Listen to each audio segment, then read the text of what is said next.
guys, hope you're all doing well. This is Kevin Neeld, and today I wanted to talk to you about the concussion and concussion-like symptom epidemic that is currently affecting hockey players. As you're likely well aware, concussions have knocked some of the NHL's top players out of the lineup this year. Milan Mikhailiuk with the Senators, Jeff Skinner with the Hurricanes, Letang with the Penguins, Peter Mueller with the Avs, Andy McDonald with the Blues, Mark Stahl with the Rangers, Mark Savard with the Bruins is still out from last season, and Sidney Crosby, too, is still sidelined with complications from a hit he took last year. I grew up outside of Philadelphia, so I was brought up a Flyers fan, and on that team alone this year, Claude Giroux, James Van Riemsdyk, Danny Briere, Braden Shen, and Chris Pronger have all missed time with concussions or concussion-like symptoms. Now, whether you're a fan of the Flyers or just a fan of the game, either way it's clear that concussions are a problem that need to be addressed. So before we start dissecting concussion-like symptoms, let's start out by simply establishing what a concussion actually is. In a consensus statement from the Third International Conference on Concussion in Sport in 2008, concussions were defined as a complex pathophysiological process affecting the brain induced by traumatic biomechanical factors. These can be caused by a direct blow to the head, face, and neck, or anywhere else in the body that transmits force up to the head. Basically, damage occurs secondary to the brain making contact with the inner walls of the cranium. This can occur as a result of the initial translation of the brain or the contact on the opposite side of the cranium as a result of the brain rebounding back. After sustaining a hit like this, players will develop any number of symptoms. According to the Mayo Clinic, concussion symptoms may include a headache or feeling pressure in the head, temporary loss of consciousness, confusion or feeling as if in a fog, amnesia or memory loss surrounding the event, dizziness or seeing stars, ringing in the ears, nausea or vomiting. They may also have slurred speech, fatigue, sleep disturbances, concentration and memory complaints, irritability and personality changes, sensitivity to light and noise, disorders of taste and smell, and finally, psychological adjustment problems and depression. As you can see, this certainly isn't a pleasant lineup of symptoms. If you or one of your players sustains a hit, no matter how seemingly innocent, and displays any of those symptoms, they need to be removed for the rest of the game. Early recognition of symptoms is key in preventing a second hit that can have exponentially more severe consequences. When in doubt, sit out. The Mayo Clinic says it best. No one should return to play or vigorous activity while signs or symptoms of a concussion are present. A couple of years ago, I had an opportunity to hear Dr. Josh Bloom, a concussion specialist, speak down in Raleigh, North Carolina. And he pointed out that 75% and 92% of repeat concussions occur within 7 and 10 days of the original hit, respectively. In other words, if these players would have just sat out for 2 weeks, the risk of sustaining a repeat injury would have been drastically reduced. It's extremely important that players aren't rushed back onto the ice, and that they follow a staged return to play process. This is where a lot of players go wrong, whether they're unaware of the severity and long-term consequences of concussions, simply don't feel that bad, or have a big game that they don't want to sit out. Most rush back before they're really ready. The return to play progression is relatively straightforward. The first stage involves shutting down activity until no symptoms resolve. Once the player has no symptoms, so no headaches, no light sensitivity, no feelings of dizziness, no symptoms at all, they can progress to light aerobic activity. The goal here isn't to make progress in training the aerobic system, it's simply to add a slight challenge to the body's systems by increasing the heart rate and see if symptoms return. If they do, back to stage 1. If not, progress to stage 3.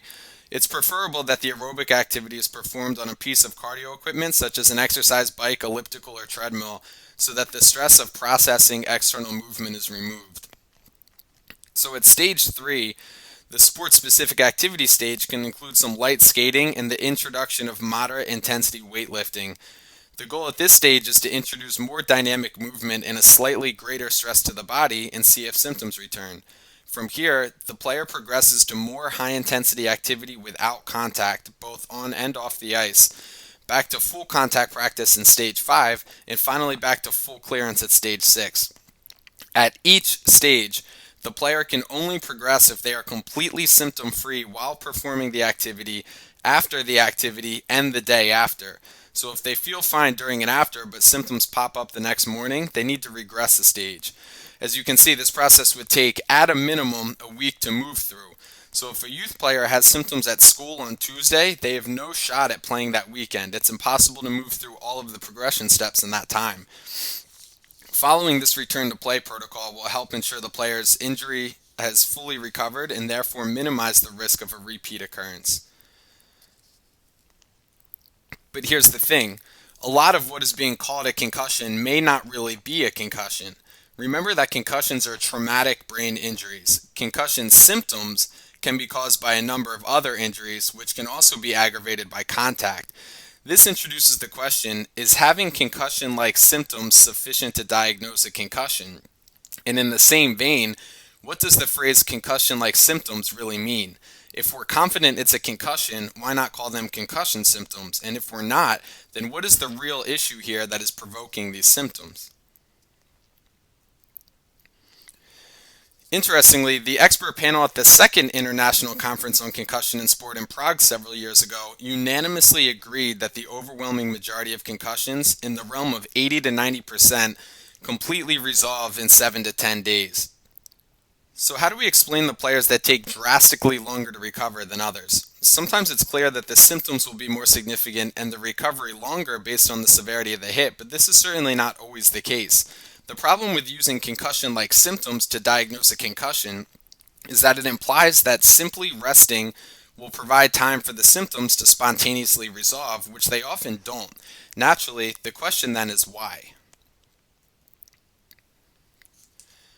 What often goes overlooked is the fact that concussion-like symptoms can be caused by a number of other issues, the main culprits of which are temporomandibular junction disorders or dysfunctions of the jaw, impingement of the occipital nerves, especially the greater occipital nerve where it exits between the first and second cervical vertebrae, which you can see in yellow in the picture here on the right, damage to or spasm of cervical soft tissue structures, which can include any of the muscles around the neck, and asymmetries in or disturbances to the visual system, some of which may have been problematic but overlooked before the injury.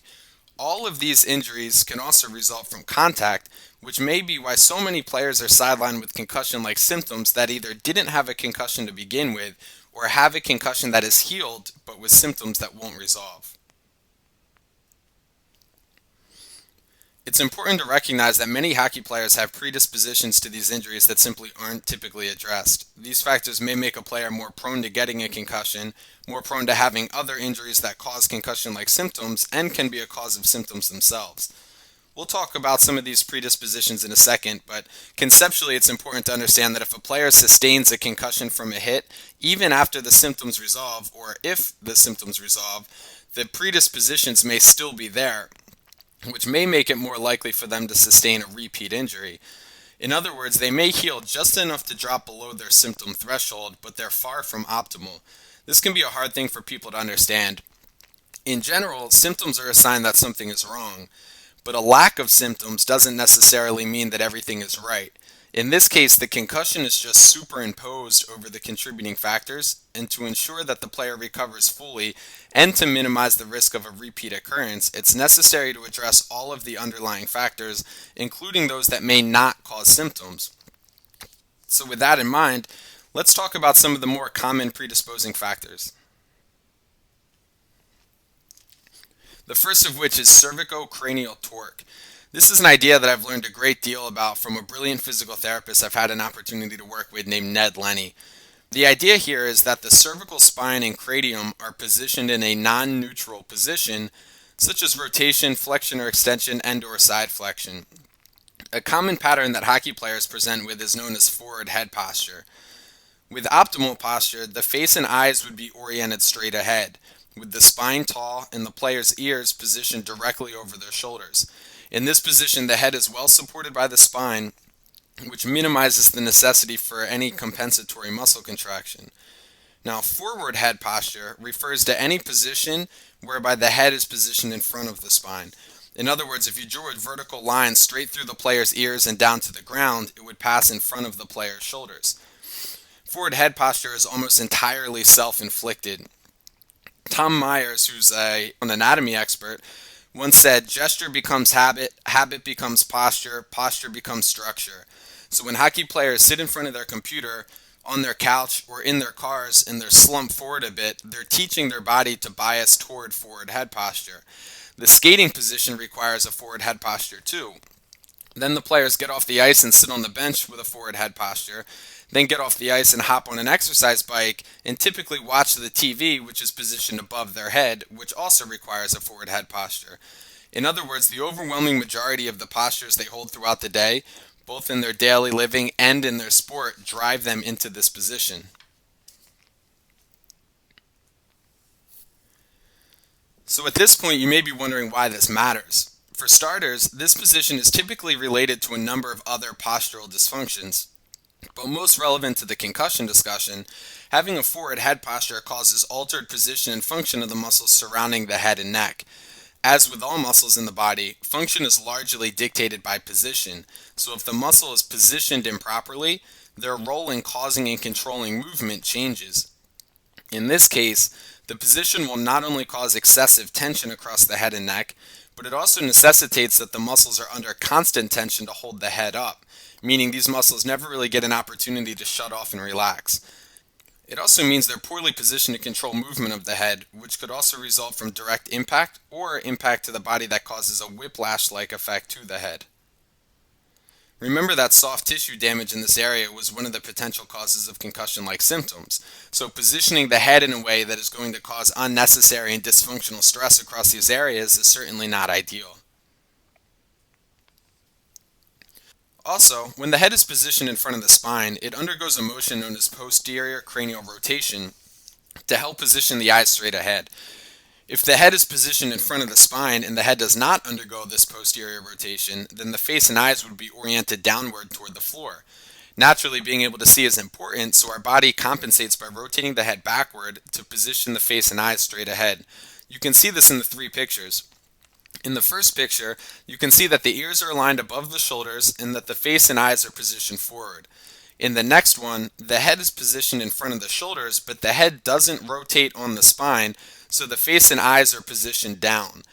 And then in the final picture, the head is still positioned in front of the shoulders, but now the head is rotated back to position the face and eyes straight ahead.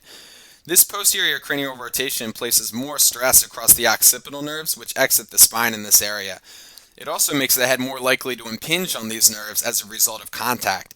Remember, impingement of these nerves is a cause of concussion-like symptoms. So this is another mechanism through which these symptoms can arise as a result of contact that aren't necessarily caused by a brain injury. These positions also have a profound effect on the visual system. The eyes are an incredibly powerful source of information to the body about where it is in space and what's going on around it. When people think about eye function, typically all they're concerned about is 20/20 vision, but the position of the eyes has the power to upregulate or downregulate muscle activity throughout the entire body. For example, if you look down, the activity of your flexors will upregulate. If you look up, the activity of your extensors will upregulate. And if you look left and right, the activity in the muscles that assist with left and right rotation will upregulate. In this way, your eyes help drive more efficient movement. Your body responds to the direction you're looking in by upregulating activity in the muscles that will help you move there. This is largely governed by the position of the eyes in the socket. In other words, think of the eyes as a joint. In this case, you can think of it as a ball and socket joint. In order to change position, you can have the eye or the ball move in the socket, or you can have the socket move around the eye. So if the eyes continue to look straight ahead, but the head rotates in any direction, the position of the eye within the socket is changed, and so too is the message sent to the rest of the body. Take a look at the three pictures here and see what you notice. In the first picture, the head is positioned in a neutral position, but the eyes are looking down and to the left. In the second, the head is in a forward head posture, in a position of posterior cranial rotation, and the eyes are looking to the left. In the third, the head is still in a position of posterior cranial rotation and now has rotated to the right and the eyes are looking straight ahead. But in all of these pictures, as a result of the eye moving within the socket and the socket moving around the eyes are positioned down and to the left within the socket. Very much related to this last point is the idea that the visual system can have deficiencies beyond 20/20 vision. In fact, the story of how 20/20 came about as a measure is pretty interesting. In an article titled The Amazing Truth of 20/20 Eyesight, which is available at visionhelp.com, Dr. Barry Tannen says that in 1862, a man named Snellen devised a testing system to determine people's eyesight. He asked people to stand at 20 feet and through experimentation discovered the smallest size letter that most people with good eyesight could see. He called this size 20 letter, and the vision was recorded as 20/20. At the time, it was thought that this was all you needed in the way of vision, and while this was certainly a step in the right direction, 150 years later, our understanding of the visual system has evolved substantially, but the testing that most players undergo has not. There are other qualities in addition to 20/20 that need to be assessed. These include, among other things, tracking, which is the ability to move the eyes smoothly and accurately in tandem to follow something, accommodation, or the ability to switch back and forth between near and far objects, binocularity, the ability to use both eyes together equally in a coordinated fashion, and finally, visual motor integration, which simply refers to the ability to integrate visual and motor systems, an example of which is hand-eye coordination.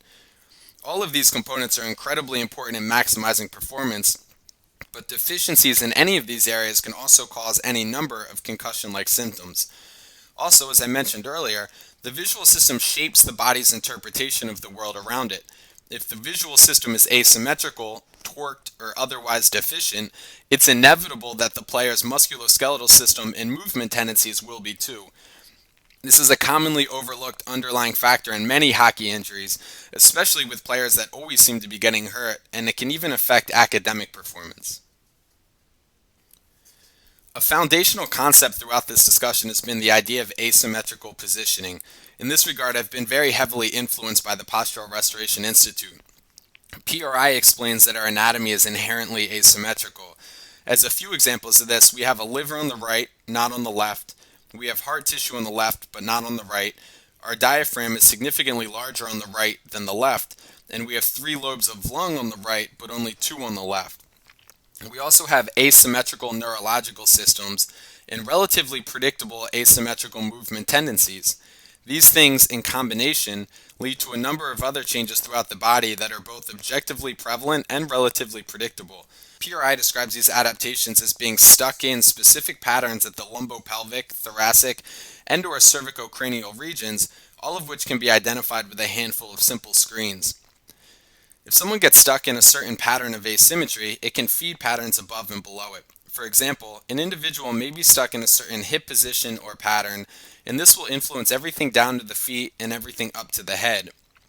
Related to concussions, the patterns that PRI identifies can feed up to create an asymmetrical or torqued position of the cervical and cranial bones, which will influence both the resiliency to change in position or movement in this area and the positioning of and stress across the eyes.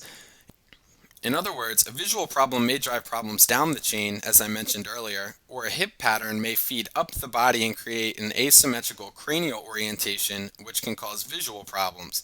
This can get pretty complex, but the idea is, at least conceptually, pretty simple.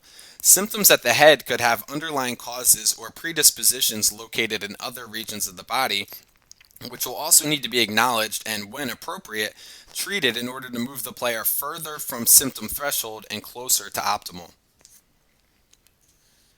The last concept I want to touch on is threat perception. The human body is constantly in a state of flux, altering the activity of its various systems to accommodate the demands placed on it. This is largely governed by the autonomic nervous system, or ANS. There are 2 branches of the ANS, known as your sympathetic and parasympathetic systems. The sympathetic system can be thought of as your fight or flight system. The classic example is if you came face to face with a hungry tiger, your sympathetic system would upregulate to prime the body for action. After you've escaped the threat of the tiger and are in a safe place, the parasympathetic system facilitates a return to more baseline levels. This is a drastically oversimplified look at these 2 systems, but the general idea is that they work in harmony to respond to the demands placed on the body. Following pain or injury, the body's threat perception may be increased.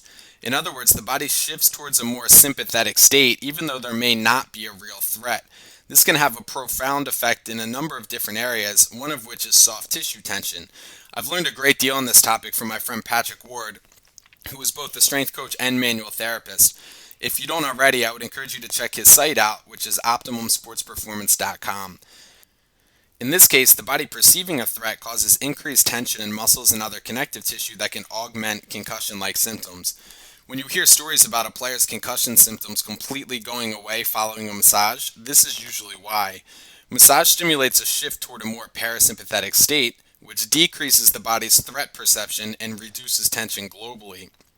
Massage is a great option for hockey players anyway, just to help balance the constant sympathetic stimulus associated with training, practices, and competition, but it's especially relevant in these circumstances.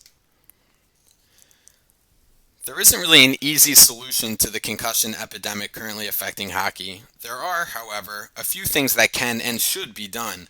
Hockey leagues need to continue to develop and enforce rules that minimize hits to the head.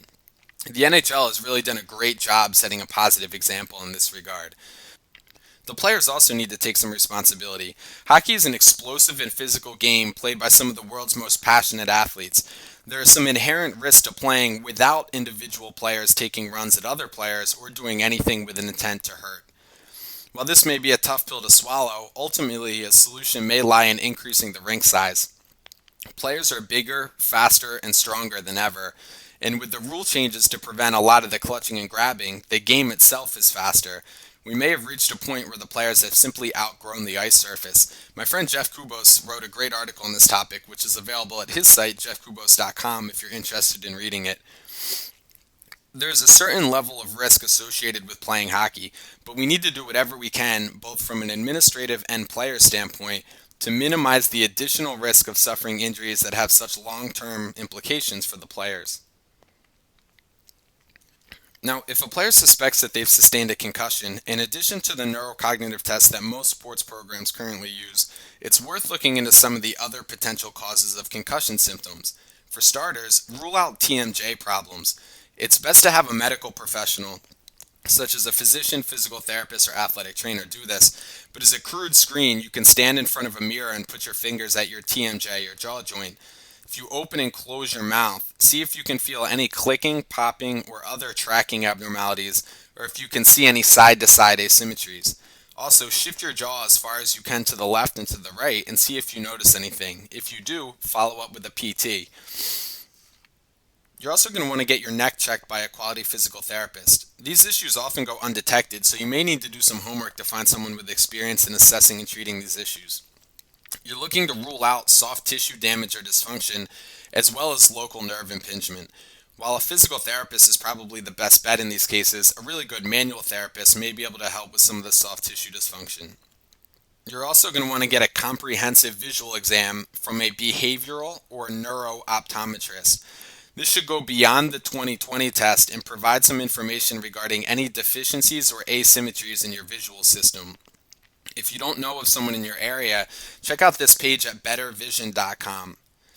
Lastly, an effort should be made to restore a more neutral orientation of all body structures. Any professional, whether it's a chiropractor, PT, athletic trainer, or strength coach, that is trained in PRI methodology can help. PRI professionals certainly aren't the only ones that can help in this regard, but they will be able to provide some unique insight into the interconnectedness of dysfunctions throughout the body. So if there's someone in your area, it's worth making a trip to see them. To quickly wrap up, in order to provide the best care for an injury, it's important to know what injury or injuries may be contributing to the symptoms. Concussion symptoms can be caused by several other injuries, all of which can be caused or exacerbated by contact. Just because someone got hit doesn't necessarily mean they have a concussion. They might, but we also need to look deeper to see what else might be going on. If you've suffered a concussion or think you have, follow a comprehensive return to play protocol. The risk of repeat occurrence drops substantially when players follow the appropriate guidelines. Ultimately, the long-term positives of following this approach drastically outweigh the short-term negatives of having to sit out a little longer.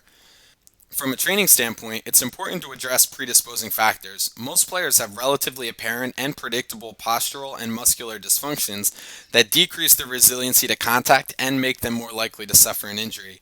Naturally, it's impossible to perform or develop if you're sidelined with an injury.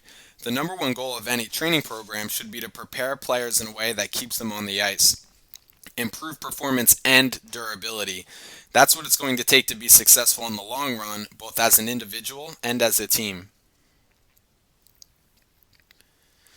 At this point, I just want to thank you for taking the time to listen. Hopefully, you picked up some information that will better prepare you to minimize your risk of suffering a concussion and to address the injury in a more comprehensive manner if you do. If you're interested in more information related to hockey training, injury prevention, or player development, you can sign up for my free newsletter at kevinneeld.com.